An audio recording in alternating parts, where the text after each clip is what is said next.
नमस्कार, मैं हूं दीपक और आप देख रहे हैं डीएसके रॉक्स। बिग बॉस 14 का वीक नंबर 6 शुरू हो चुका है। ये वीक नंबर 6 ही नहीं, ये दिवाली स्पेशल वीक भी है। और इस वीक में सेलिब्रिटीज़ भी आएंगे, कुछ फुसकी बम टाइप की बातें करेंगे, तो कुछ सुतली बम या बड़े बड़े धमाके करके जाएंगे। इसी सिलसिले में आज आई फराह खान और आज तक के एग्जीक्यूटिव एडिटर और एक चारुल मलिक करके हैं। ये लोग घर में आए बीबी की अदालत का खेल खेलने। इन शॉर्ट अगर मैं कहूँ तो एक कहावत कही जाती है ना कि सिर मुड़ाते ही ओले पड़ गए। मतलब घर वालों का कल सिर मोड़ दिया सलमान खान ने और घर वाले चैन की सांस ले पाते इसके पहले फराह खान आ गई। फराह खान एक सोची समझी प्लानिंग के तहत लाई गई हैं, जहां उन्होंने कई लोगों को आईना दिखाया जिसका सेकंड पार्ट हम कल देखेंगे। वहीं कुछ लोगों की इमेज बिल्डिंग करके वो चली गई हैं। एक प्रोजेक्टेड कपल जो कि लग रहा था कि टूट जाएंगे, बिखर जाएंगे, अलग अलग हो जाएंगे, एजाज और पवित्रा, उन्हें कहीं ना कहीं कपल वापस से फेविकॉल का जोड़ लगा के चिपकाने की भर भर की कोशिश की जा रही है। इस एपिसोड में एजाज को बहुत ही विक्टिमाइज्ड और बहुत ही पेशेंस वाला इंसान दिखाने की कोशिश की गई है। बट क्या एजाज वाकई में इतने सोलो, इतने धैर्यवान इंसान हैं? ये तो आने वाले समय में पता चली जाएगा। लेकिन जिस तरीके से वो दिखाए जा रहे हैं कि बहुत ज़्यादा विक्टिमाइज्ड हैं, आई थिंक ऐसा ही पिछले सीजन में शुक्ला को भी दिखाया गया था कि वो इंस्टिगेशन से प्रोवोक हो रहा है, वो ट्रिगर पॉइंट कोई उसे टच करे तो वो धक्का धक्का मारे। तो इस एपिसोड में एजाज ने भी बोला था कि उसे टच करना उसका ट्रिगर पॉइंट है। और उसकी जो पास्ट की बातें या फिर एक ज़माने का बड़ा स्टार अब ऐसी हालत, तो ऐसे बहुत सारे स्टेटमेंट थे फराह के जो वो ये साबित कर रहे थे वो यहाँ पर एजाज को ग्लोरीफाई करने, उन्हें बहुत ही विक्टिमाइज्ड और सताया हुआ इंसान दिखाने आई हैं, जिसको बहुत ही प्यार और डेलिकेट तरीके से ट्रीट करो। और पवित्रा प्लीज़ उसके साथ एक जोड़ी बना ले, भूल चुक लेनी देनी करो, बट प्लीज़ एक कपल के तौर पर रहो। आप बहुत क्यूट दिखते हो। सॉरी, कौन सा क्यूट दिखता हो? हमें तो कभी क्यूट ना दिखे भाई, वो हमें तो ज़बरदस्ती थोपा हुआ रिश्ता लगा। लेकिन चूंकि आपको एक स्क्रिप्ट फॉलो करनी है तो आपने वो की। इस एपिसोड के हम स्टार्ट की बात कर लेते हैं। पहले ये एपिसोड स्टार्ट हुआ था वो टॉयलेट वाली सीट वाले कांड के ऊपर, जहां पर कि जब ये इंसिडेंट हुआ था तो एजाज ने कहा था जान को कि वो सीट में हाथ डाल दे और उसको उसका जो सीट है उसको चाट ले। अब आज के एपिसोड में एंड कल भी जब मैंने रिव्यू में बोला था कि एजाज ने कुछ दिक्कत या ऑब्जेक्शन नहीं उठाया जब निकी ने उन्हें झूठा बोला, कि निकी ने कहा था कि ये जो बोल रहे हैं ना सबको टॉयलेट वाला कांड, ये एजाज को निकी ने करने का बोला था। आज के एपिसोड में ये क्लियर कर दिया एजाज ने कि ये आइडिया भी उन्हीं का था, क्योंकि वो चाहते थे कि वो ऐसी टास्क करवाएं कि जान कुमार शानू मना कर दे। और भैया देखिए, सिंपल सी बात है, ये इस तरह की टास्क हमने पहले भी देखी हैं जहां पर लोगों ने बहुत ही फनी और बहुत ही अतरंगी और एकदम दिलचस्प अंदाज में ऐसी टास्क करवाई हैं। ज़रूरी नहीं था कि आप इस लेवल तक गिरते, लेकिन ये एजाज का खुद का आइडिया था। इस एपिसोड में ये प्रूव हो गया। वो चाहे जान हो और निकी हो, दोनों को जस्टिफिकेशन देने के चक्कर में एजाज ने कहीं ना कहीं खुद को ही एक्सपोज कर दिया कि हाँ ये उनकी सोच थी। एंड काफ़ी लोग उस दिन रिव्यू के नीचे भी कमेंट में आके कह रहे थे कि भाई निकी का आइडिया था, इसका आइडिया था। भाई आइडिया किसी का भी हो, एग्जीक्यूट तो एजाज करवा रहा था ना। रिस्पॉन्सिबिलिटी तो एजाज की बनती है ना। आप 15 साल 20 साल बड़े हो, आपको थोड़ी अकल रखनी चाहिए। ज़रूरी नहीं था इस टास्क में आप इस घटिया लेवल तक जाओ। बहुत सारे काम हो सकते थे, जैसे कि आपकी तारीफ में गाने सुनाओ, आपके लिए कुछ अच्छा बनवाओ, या आपके कुछ जोक सुनाओ, शायरी सुनाओ, आपकी पीठ दबा दो, मसाज कर दो, लाइक शोल्डर की या पीठ की, या सिर में चंपी करवा लो। बहुत सारे ऐसे काम हो सकते थे और दिलचस्प तरीके से हो सकते थे। ज़रूरी नहीं था कि टॉयलेट में हाथ डालने या यही चीज़ करवाई जाती। बहुत अच्छी चीज़ें हो सकती थी ना। इसके आगे मैं थोड़ा बढ़ूँ, कई लोग कमेंट कर रहे हैं कि भाई अभिनव और रुबीना ने ठेका नहीं ले रखा है, जो मैंने कल रिव्यू में भी बोला। और सलमान ने वीकेंड के बारे में अभिनव और रुबीना को लपेट लिया था। तो जितना रुबीना फैन है वो कह रहे हैं, मुझसे भी सवाल कर रहे हैं कि भाई जास्मीन का या फिर पवित्रा एजाज का ठेका नहीं ले रखा अभिनव या रुबीना ने, जो हर चीज़ में वो घुसे हैं। भाई ऐसा है ना, इसकी शुरुआत तो उन्होंने ही की है ना। अभिनव और रुबीना को कोई ज़रूरत नहीं थी जास्मीन को और राहुल के मुद्दे में कूदने की। अभिनव और रुबीना को कोई ज़रूरत नहीं थी पवित्रा का जो क्रश वर्ड का जो मुद्दा था उसमें कूदने की। वहाँ क्यों वो मम्मी पापा बन गए थे? जब आपने ट्रेंड सेट कर दिया है, सच्चाई की मशाल लेके आप कूद पड़े हो घर के अंदर। आप दोनों मियाँ बीवी तो खुद में ही लगे रहते हो, आपका तो कोई मुद्दा बनता है नहीं किसी से, दूसरे के मुद्दे में पहुंच जाते हो।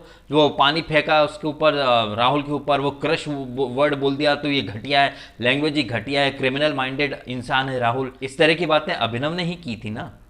तो जब इतना आप कूद रहे हो ह्यूमन राइट एक्टिविस्ट बन के, तो फिर आपको सब जगह कूदना चाहिए। और अगर नहीं कूद रहे हो, किसी के मम्मी पापा नहीं बन रहे हो, तो फिर आपको पवित्रा और जास्मीन के मुद्दे में भी नहीं कूदना था। ये एक रीज़न था जिसकी वजह से सलमान खान ने अभिनव को लपेटा कि आपकी तो आंखों के सामने बहुत कुछ हुआ था, तब आपने क्यों नहीं किया। ये सेलेक्टिव अप्रोच था। तो आई थिंक ये एक सही जवाब है उन तमाम लोगों को जो मेरे रिव्यू के आके भी मुझसे कह रहे थे कि भाई रुबीना और अभिनव ने ठेका थोड़ी ले रखा। ठेका नहीं ले रखा तो फिर पहले क्यों लिया था, और जब पहले लिया था तो अभी भी लेना था। ये था अभिनव को उस पर्टिकुलर कॉन्वर्जेशन में ड्रैग करने का मुद्दा, क्योंकि यही दोनों हैं जो हर चीज़ में हिंसा हिंसा या फिर नियम की धज्जी उड़ गई या घटिया लैंग्वेज के ऊपर बहुत ज़्यादा ज्ञान देते हैं, ये दोनों मियाँ बीवी। मियाँ बीवी से याद आया, एक तो खैर कलर्स कपल है ही सही, एक और जो कलर्स कपल है अली और जास्मीन। अब क्या कि भैया देखिए, पिछले 3 4 5 6 महीने से मार्च में हमारा लॉकडाउन लगा था देश में, पूरी दुनिया में ही लॉकडाउन था। वैसे तो हर कोई अपने अपने घरों में कैद था, किसी के पास खाने के लिए था, किसी के पास खाने पीने के लिए कुछ नहीं था। लोग कईयों हज़ारों किलोमीटर पैदल चल गए। ठीक है, हम उन लोगों की तकलीफ देखते हैं और हम एक तरफ देखते हैं अली गोनी को, जो कि बिग बॉस के घर में आलीशान घर में है, खाने पीने को सब मिल रहा है उसको। ठीक है, बस उसे कमरे में रहना है और आसपास की हैपनिंग्स पर नज़र रखनी है। लेकिन नहीं, भाई साहब के गुर्दे छिल गए हैं, उनके गुर्दे छिल गए हैं, उन्हें बाहर निकलना है। और ओवर एक्टिंग का आप देखो, भर भर के कांच का वो जो दरवाजा है उसको तोड़ रहा है, वो उस पर हाथ मार रहा है, जोर जोर से धमकियां दे रहा है, भर भर के ओवर एक्टिंग कर रहा है। कई लोग इस चीज़ को जस्टिफाई भी करेंगे। बिग बॉस ने बाद में बहुत अच्छे तरीके से अली की इन हरकतों को न सिर्फ निंदा की, बल्कि उसे ज्ञान भी दिलाया कि तू एक नंबर का बकवास आदमी है। और ये जो अली जैसे लोगों को सेलिब्रिटी बना दिया, ये सड़क छाप लुखे हैं ये लोग हैं। गवर्नमेंट एसओपी घंटे पे, गवर्नमेंट एसओपी माँ का ये वो गालियां दे रहा भर भर के, रूल्स की रेगुलेशन की। एक तरफ महामारी चल रही है, लोग हर कोई समझदार इंसान एक दूसरे को यही बोलता है कि भाई 2 गज की दूरी रखो, मास्क पहनो। अगर आप में सिम्टम्स हैं या कहीं बाहर से आप आए हो, क्रिकेटर्स देखो ना आईपीएल के, सब लोग 14-15 दिन होटल के कमरे में रह के आए हैं। लेकिन नहीं, अली तो बड़े बाप की औलाद बन रहा है ना कि उसको नहीं क्वारंटाइन नहीं होना, टेस्ट हो गया तो भाई 24 घंटे में रिपोर्ट नहीं आती, दुनिया भर के एक्सक्यूजेस दे रहा है। ये कुछ और नहीं था भाई, ये सिर्फ ओवर एक्टिंग थी, ड्रामा था और कुछ नहीं। क्योंकि जब बंदा ये घर में घुसा है, इसके पहले ये होटल के रूम में क्वारंटाइन रहा होगा, इसके बाद इसको ऑब्वियसली बताया गया होगा कि भाई इतने इतने टाइम तक तुझे अंदर रहना पड़ेगा। जब तुम्हें पहले से ही पता है तो फिर ये ओवर एक्टिंग क्यों करनी, क्यों चीखना, क्यों चिल्लाना है। गवर्नमेंट की माँ का, एसओपी की माँ का, घंटे पे रही एसओपी। बिग बॉस ने बड़े अच्छे तरीके से समझाया इसको, बड़े ही अच्छे तरीके से समझाया कि इन लोगों को ना वक्त की अहमियत है, ना ही जो एक सोशल रिस्पॉन्सिबिलिटी होती है, किसी की इंपॉर्टेंस नहीं है। और सबसे बड़ी बात है कि बिग बॉस की टीम कौन सा नशा पत्ता करके ऐसे गंवार अनपढ़ जाहिलों को भर लेती है और एक रॉन्ग एग्जाम्पल सेट करती कि मतलब आप देखिए, एक तरफ हमारे देश में हजारों करोड़ों ऐसे लोग हैं जिनके पास अन्न का एक दाना नहीं था, लेकिन वो लोग रहे 4 दीवारी के अंदर। यहाँ इनकी 7 दिन में नानी मर जाती है, यहाँ एक आलीशान घर के अंदर। बिग बॉस ने बोला भी कि बाकी चीज़ों के लिए जो घर वालों को अर्न करना पड़ता है, अली को सारी चीज़ें खैरात में दी गई। लेकिन नहीं, इन्हें तो मतलब एग्रेशन दिखानी है। जस्ट इमेजिन कीजिए ना, कई लोगों के पास खाने पीने को कुछ नहीं था, लोगों ने 15 दिन के, लोगों ने महीने निकाल दिए एक 4 दीवारी के अंदर, न टीवी न मोबाइल। ऐसे भी लोग हैं समाज में। लेकिन नहीं, आपको तो ऐसे झंडू अली जैसे लोगों को सेलिब्रिटी बना के एक रोल मॉडल दिखाना दुनिया में, जिनसे एक तकलीफ बर्दाश्त नहीं होती है। फिर ऐसे लोगों को लोग यूथ आइकन बोलते हैं, सेलिब्रिटी बोलते हैं। मुझे मिल जाए ना तो बढ़िया तरीके से इनको मैं इनकी औकात याद दिलाऊँ इनको। ये का घंटे के सेलिब्रिटी, साले 3rd क्लास, इनके ऊपर थूए ऐसे लोगों के ऊपर, बेवकूफ़ कहीं के। खैर, बिग बॉस ने आज पहली बार बिग बॉस के घर में बिग बॉस को खुद को क्लैरिफिकेशन देना पड़ा, टाइम बताना पड़ा। 8-10 पे अलार्म बजा, उसके एक दिन पहले शूट चल रहा था, 10:30 बजे वो गाना बजा, अगले दिन 8 बजे गाना बजा, 8:10 पे ये सब बकवास बनती है, अली ने शुरू कर दिया, 8:40 पे दरवाजा थपथपाना शुरू कर दिया। इन बिटवीन रेड जोन का गेम ओवर हो गया। जैसे वो सीन पलटने के नाम पर सीनियर्स का बकवास चुतियापा खत्म हुआ, रेड जोन का चुतियापा भी खत्म हो चुका है। नई ऊर्जा, नई बिगिनिंग करो। इस नई बिगिनिंग में हमने देखा कि अली जास्मीन के साथ वो बीबी मॉल में घूम रहा है, जहाँ पर जास्मीन कह रही थी कि भाई और लड़कियों की तारीफ मत करा कर, तू मेरा दोस्त है, तू मेरा ही रहना। इस कॉन्वर्जेशन के थोड़ी देर बाद ही जब फराह खान जब आई थी, फराह खान ने बोला भी कि एक कपल तो वैसे ही बना हुआ है, तुम भी कपल कपल मत जाना, मत बन जाना। तो जास्मिन क्या बोल रही थी, नहीं नहीं ऐसा कुछ नहीं, कोई जेलेसी वगैरह कुछ नहीं, हम तो अपना अपना गेम खेलेंगे। जबकि यही जास्मिन थोड़ी देर पहले बीबी मॉल में कह रही थी तू किसी और से बात करेगा तो जेलेसी होती है, तू सिर्फ मेरा दोस्त है, मेरे ही इर्द गिर्द रहना। कितनी जल्दी ये लोग अपने ही स्टेटमेंट से कॉन्ट्राडिक्ट करते हैं। कैमरे जब जब देखते हैं कि आसपास कोई नहीं है तो कुछ और बोलते हैं, और जब सामने चार लोग बैठे हो तो कुछ और बोलते हैं। एनीवे, इधर जास्मीन के बालों में चंपी कर रहा है अली गोनी। ये देखकर राहुल वैद्य के अरमान मचल जाते हैं, अंदर ही अंदर दिल में गाना प्ले होने लगता है कि कोई होता जिसको अपना हम अपना कह लेते यारों, पास नहीं तो दूर ही होता लेकिन कोई मेरा अपना। ये अपनापन जो राहुल को चाहिए वो उन्हें निकी के अंदर दिखाई दिया। दोनों में थोड़ा सा खाने वाने की बात के ऊपर और थोड़े न्यूट्रल दोस्ती, निकी को न्यूट्रल दोस्ती वर्ड से बहुत ज़्यादा तकलीफ है। वो झड़क के चली जाती, फिर दोबारा आती, फिर पवित्रा की गोद में बैठती, फिर राहुल उसको हक करता है, फिर वो अपने मुंह पर टिश्यू डाल लेती है, शर्मा शर्मी का माहौल होता है। एक नई दोस्ताना टाइप का, कुछ न्यूट्रल दोस्ती नहीं, थोड़ा अलग दोस्ती टाइप की शुरुआत होने की संभावना, प्रबल संभावना। मौसम विभाग ने फोरकास्ट किया है कि संभावना है इनकी दोस्ती होने की। देखो भैया, निकी बहुत शातिर है, उसे पता है कि जान की तो धज्जियां उड़ रही हैं हर वीकेंड पर। राहुल जो पिछले 2 वीकेंड से तारीफ बटोर रहा है, so it's better to be friend with Rahul rather than being वो नेपो किड के साथ दोस्ती वगैरह करने की। इससे अच्छा है कि राहुल के साथ दोस्ती बनाओ, अच्छे भी लगेंगे। मैं चाहूँगा कि राहुल एजाज दोनों सोलो खेलें, वो ज़्यादा बेटर है। ये जो दोस्ती का छलावा है ना, ये भ्रम है। जैसे रेगिस्तान में भूखा प्यासे आदमी जब चलता है ना, तो उसे रेत में भी पानी का एक तालाब दिखाई देता है, उस छलावे में वो अपना गेम खो देता है। तो ये दोस्ताने के चक्कर में मत पड़ो राहुल, तुम सोलो खेलो, वो ज़्यादा बेटर है।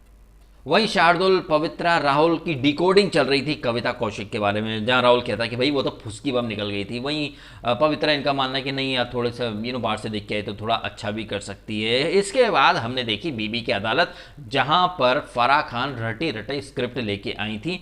एजाज को कटघरे में खड़ा किया गया, पवित्रा और उनके इक्वेशन के बारे में दुनिया भर की बातें, जास्मीन ने कुछ बोला था उसके बाद ऊपर सॉरी वगैरह की बातें, रूबीना को खड़ा किया गया, रूबीना और अभिनव। देखिए भैया, सिंपल सी बात है, इनके जो तमाम फैंस है वो मुझसे भी अक्सर कहते रहते हैं कि मैं इन्हें सपोर्ट करूं, जास्मिन को भी सपोर्ट करूं। भाई कलर फेस है, ठीक है। जहां रूबीना एक्चुअली में लग रहा था कि वो सही है, उसे हमने सपोर्ट किया उस मुद्दे में, लेकिन इस गेम में हम इन्हें सपोर्ट नहीं करने वाले हैं, क्योंकि हमें अच्छे से पता है ये कुछ करें ना करें, ये लोग टॉप 3 टॉप 2 में जाना ही है इनको। कल का जो एपिसोड आएगा जहाँ पर वो इमोशनल जो फीलिंग्स होती हैं, आपका पर्सनल जो सामान है उसे डिस्ट्रॉय कर दो किसी को बचाने के लिए, खुद को बचाने के लिए, जहाँ हम बहुत सारा रोना धोना देखेंगे। जैसे हमने बिग बॉस 11 में वो हिना का कहने को शेर खान थी एक, लेकिन एक टेडी के लिए खूब रोई थी, वैसे ही ये पदवी कल अली गोनी उठा लेगा, और रूबीना, जास्मीन, इन सबका खूब हम रोना धोना देखेंगे। देखो भैया, पहले भी मैंने कहा है कि वीक 1 वीक 2 में भी कहा है कि काफ़ी सारे लोग हैं जो प्रॉपर लाइफ सपोर्ट सिस्टम के साथ, लाइफलाइन के साथ कूद पड़े हैं इसमें, लेकिन बाहर ऐसा दिखाएंगे कि भाई वो अकेले हैं। भाई किसको बेवकूफ़ बनाते हुए, तुमको 10 वीक के पहले कोई बाहर निकालने वाला है नहीं। तुम एक बार क्या, तुम 20 बार नॉमिनेट होगे तब भी तुम बाहर नहीं जाओगे। तो ये रोना धोना है ना, ये टीनेजर्स या जो नए नवेले पैदा हुए फ़ैन होते हैं ना, वो इस झांसे में आ जाएंगे। मैं इस झांसे में नहीं आता, मुझे अच्छे से पता है 10 वीक के पहले इन दोनों में से कोई नहीं जाने वाला बाहर, ना रूबीना ना जास्मिन। तो ये सिर्फ ड्रामा है, और अली गोनी को तो खैर जास्मिन को पंप अप करने के लिए लाया गया है? वो तो क्या वो डॉल के साथ नहीं सोएगा तो नींद नहीं आएगी? क्या बचपना है, क्या मतलब इतने ऐसे लोग ना मुझे बहुत ज़्यादा ओवर पैम्पर्ड किड लगते हैं। वो इसलिए क्योंकि मैंने ज़िंदगी में काफ़ी स्ट्रगल किया भाई, इतना पैम्पर हमें न कभी किया गया, ना हम अपनी औलादों को करेंगे, और ना ही हमने आसपास पास पड़ोस में ऐसी ओवर पैम्पर्ड चीज़ें देखी कि भाई हमें इसके बगैर नींद नहीं आती, हम तो यहीं सोएंगे, इसके बगैर नींद नहीं आएगी, हमारा पर्सनल ब्लैंकेट है या ये है या वो है, इसके बगैर नींद नहीं। ये सब ढकोसलापंती ना हमने कभी देखी, ना हमने अपने आसपास कहीं किसी में देखी। हमने अभावों में ज़िंदगी जिए, जहाँ एडजस्ट करो, जो नहीं मिला तो भाई उसके बगैर गुजारा करो। इन शॉर्ट, ये ओवर पैम्पर्ड हरकतें, ये फोकट का रोना धोना, ये अपने को जमता है नहीं, इसलिए अपन थोड़े सख्त लौंडे हैं और इन चीज़ों को अपन जम जम के क्रिटिसाइज करेंगे। बहुत सारे लोग जो इन चीज़ों को बहुत रो धो के बहुत ही अरे बाप रे बाप दिल टूट गया, अरे ये अरमान जुड़े थे बे, घंटा अरमान जुड़े थे, सब दिखावा है और कुछ नहीं। वैसे यहाँ रूबीना और अभिनव की इक्वेशन के ऊपर फराह खान ने बहुत ब्रिलियंट अंदाज में बात की कि तुम दोनों एक दूसरे में ही लगे रहते हो, पति पत्नी कभी शो नहीं जीते हैं, एक दूसरे में ही लगे रहोगे तो किसी और से दोस्ती वगैरह इक्वेशन कब बनेगी। तो ये अभिनव और रूबीना को समझना चाहिए, लेकिन झूठ कितना बोलते हैं। लेकिन इन लोगों की एक्टिंग देखिए, नहीं ऐसा कुछ नहीं है। अभिनव तो हर बार खड़ा हो जाता है, नहीं मैं तो आज ही बात कर रहा था इससे रूबीना से कि आज हम बैठ के बात करेंगे, तो चार हफ्ते से क्या कर रहे हो, एक साथ ही एक ही बेड पे सोते हो, बात नहीं कर पा रहे हो। वो रेड जोन में थी तो तुम वहीं खड़े रहते थे, वीकेंड हो तब भी साथ में बैठे रहते हो, 24 घंटे तो साथ में ही रहते हो। उसके बाद बोलते हैं मैं तो आज रूबीना से बोलने वाला था कि आज बहुत दिन से बात नहीं की है। तो वहाँ क्या कर रहे हो, बात ही तो कर रहे हो तुम, और तो कुछ करते हो नहीं। वहीं पवित्रा के साथ भी ऑलमोस्ट वही बातें हुई जो एजाज के साथ हुई, इनकी आपसी बॉन्डिंग, इनका रिलेशन, इनकी जो भी कुछ हमने वीकेंड पर ऑलरेडी देखा। तो ये उसका वीकेंड का कहीं ना कहीं रिपीट टेलीकास्ट ही था, एजाज और पवित्रा वाला सेगमेंट। और अली को कटघरे में खड़ा कर दिया। भाई क्या कटघरे में खड़ा किया, अली तो अभी आया नया, वो तो अभी अभी आया 7 दिन में, उससे क्या बात करनी थी। टाइम खाना पूर्ति के लिए उसको वहाँ खड़ा कर दिया। मैं तो उसका कोई लॉजिक मुझे समझ में नहीं आया कि अली गोनी से ऐसी अभी कौन सी सवाल जवाब करने हैं आपको। वो तो अभी नया मतलब गेम में आज जुड़ा है, वो अब तक तो वो क्वारंटाइन में ही था। वहीं जस्सू बहन यानी कि कलर्स फेस जास्मिन जो कि बहुत क्यूट थी, उनके बारे में फराह ने एक बात कही कि जब निकी सबसे पहले कंफर्म सदस्य बनी तब से आपके अंदर खुन्नस थी, और ये हमने देखा भी था कि बहुत ज़्यादा खुन्नस और जेलेसी जैस्मिन को तब से हो गई थी कि निकी कैसे अंदर चली गई, जबकि कलर्स फेस वो हैं। और ये जो फीलिंग है ये काफ़ी बार हमने जास्मिन के चेहरे पर देखी भी थी।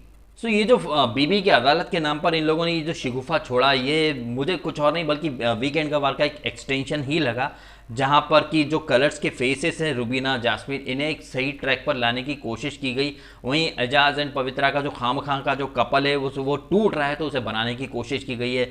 वहीं थोड़ा बहुत निकी को भी आईना दिखाया गया जब वो बीच में कूद रही थी कि ये लोग तो घर संसार खेल रहे, तो फराह ने बोल ही दिया कि तू कौन सा अच्छा काम कर रही, तू भी 2 वीक से सो ही रही है। कल राहुल से भी बहुत सारे सवाल जवाब होंगे, जान कुमार शानू की पोल पट्टी खुल जाएगी। कुमार शानू ने सोचा नहीं होगा कि उनका लौंडा ऐसे नाक कटाएगा जाके बिग बॉस के अंदर। तो कल जान की धज्जियां उड़ते देखेंगे, इमोशनल टास्क होते हुए देखेंगे, नॉमिनेशन के नाम पर पर्सनल स्टफ का रोना धोना, ये वो दुनिया भर का। ओवरऑल अगर मैं कहूँ तो फराह खान एक होस्ट मटेरियल अच्छी हो सकती हैं।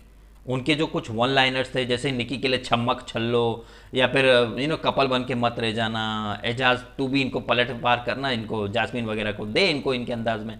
तो फराह खान के वन लाइनर्स तो काफ़ी अच्छे हैं, लेकिन कहीं ना कहीं जो उन्हें जिस मोटिव के तहत यहाँ पर भेजा गया था वो मोटिव वो पूरी तरह से निभा रही हैं। फिर चाहे वो जास्मिन को चढ़ाना हो, रूबीना को चढ़ाना हो, या फिर एजाज का जो कि सोलो खेलना चाहता, खाम में उसको एक विक्टिमाइज्ड तरीके से पोर्ट्रे करना ताकि बहुत ऐसा सता हुआ इंसान लगे, अकेला है। प्लस उसको पवित्रा को छोड़ना नहीं चाहिए, पवित्रा उसकी एक अच्छी पार्टनर बन सकती है। तो ये सब करने के लिए यहाँ पर बिठा दिया गया। वो चारू मलिक और एक और जो आज तक के एडिटर थे, उनके सवाल जवाब ठीक ठाक थे, कोई बहुत डिफ़िकल्ट सवाल नहीं थे। वो चिड़िया उड़ आप बस जास्मिन आप यही कर रही हो, आप कुछ और कर नहीं रही हो, तो ये कुछ चीज़ें ठीक ठाक थी। अदरवाइज ये बीबी की अदालत कुछ और नहीं था, सिर्फ कुछ लोगों को आईना दिखाना, तो कुछ लोगों की इमेज बिल्डिंग करने की एक निंजा टेक्निक थी, बस ये मैं मानता हूँ।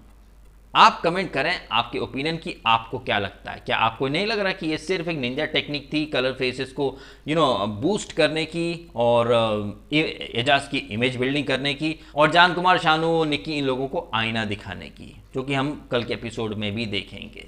आपको क्या लगता है कमेंट करके बताइएगा आप अपने ओपिनियन। एंड आपको क्या नहीं लग रहा कि चूंकि दिवाली वीक की कोई एविक्शन वगैरह तो वैसे होने वाला है नहीं, तो ये रोना धोना ये क्यों, किस हिसाब से ये लोग इतना रो रहे हैं, जो कि हम कल देखेंगे, ये समझ से परे। उसके ऊपर हम डिटेल में कल ही बात कर लेंगे। तो वीडियो खत्म करता हूँ, आप कमेंट करें आपके ओपिनियन, और वीडियो अच्छा लगा तो लाइक करना, कमेंट करना, शेयर करना और सब्सक्राइब भी करना डीएसके टॉक्स को, अगर आपने नहीं किया तो। आपने समय निकाला, वीडियो देखा, आपका बहुत बहुत धन्यवाद।